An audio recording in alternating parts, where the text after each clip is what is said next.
ಅನಾರೋಗ್ಯದಲ್ಲಿರುವ ಹಿರಿಯ ಕಾಂಗ್ರೆಸ್ ಮುಖಂಡ ಹಾಗೂ ರಾಜ್ಯಸಭಾ ಸದಸ್ಯ ಆಸ್ಕರ್ ಫೆರ್ನಾಂಡಿಸ್ ಅವರನ್ನು ಮಾಜಿ ಮುಖ್ಯಮಂತ್ರಿ ಸಿದ್ದರಾಮಯ್ಯ ಕೆಪಿಸಿಸಿ ಅಧ್ಯಕ್ಷ ಡಿಕೆ ಶಿವಕುಮಾರ್ ಅವರು ಭೇಟಿ ಮಾಡಿ ಆರೋಗ್ಯ ವಿಚಾರಿಸಿದ್ದಾರೆ. ಈ ವೇಳೆ ಮಾಧ್ಯಮಗಳಿಗೆ ಪ್ರತಿಕ್ರಿಯೆ ನೀಡಿದ ಡಿಕೆ ಶಿವಕುಮಾರ್ ಹಾಗೂ ಸಿದ್ದರಾಮಯ್ಯ, ಆಸ್ಕರ್ ಅವರು ಕಾಂಗ್ರೆಸ್ ಪಕ್ಷದ ನಿಷ್ಠಾವಂತ ನಾಯಕರಾಗಿದ್ದಾರೆ. ಪಕ್ಷದ ವಿವಿಧ ಜವಾಬ್ದಾರಿಗಳನ್ನು ನಿಭಾಯಿಸಿದ್ದಾರೆ. ಪ್ರಸ್ತುತ ಅವರು ಅನಾರೋಗ್ಯದಲ್ಲಿದ್ದು ಐಸಿಯುನಲ್ಲಿರುವ ಹಿನ್ನೆಲೆ ಸ್ವಲ್ಪ ಆತಂಕವಿದೆ. ವೈದ್ಯರು ತಮ್ಮ ಪ್ರಯತ್ನಗಳನ್ನು ನಡೆಸುತ್ತಿದ್ದಾರೆ. ಆಸ್ಪತ್ರೆಗಳು ಉತ್ತಮವಾಗಿ ಸೇವೆ ನೀಡುತ್ತಿವೆ. ಅವರು ಶೀಘ್ರವೇ ಗುಣಮುಖರಾಗಲೆಂದು ನಾವು ಪ್ರಾರ್ಥಿಸುತ್ತೇವೆ ಎಂದು ಹೇಳಿದ್ದಾರೆ.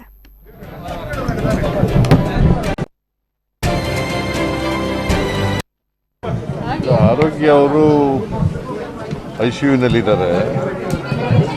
Is under observation. ಅದೇ ಡಾಕ್ಟರ್ ರಾಜಾ ಅನ್ನೋರು ಮತ್ತು ಇಲ್ಲಿರ್ತಕ್ಕಂಥ neuro surgeon Divakar Rao, doctor Raja ಅವರೆಲ್ಲ ಕನ್ಸಲ್ಟ್ ಮಾಡ್ತಾ ಇದ್ದಾರೆ.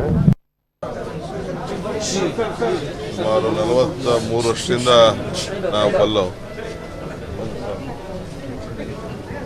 43 ವರ್ಷದಿಂದ ನಾನಂತೂ ವಿದ್ಯಾರ್ಥಿ ನಾಯಕನಿಂದ ಅಷ್ಟು ಸಮಸ್ಯೆ ಏನಿಲ್ಲ. ಫ್ಯಾಮಿಲಿ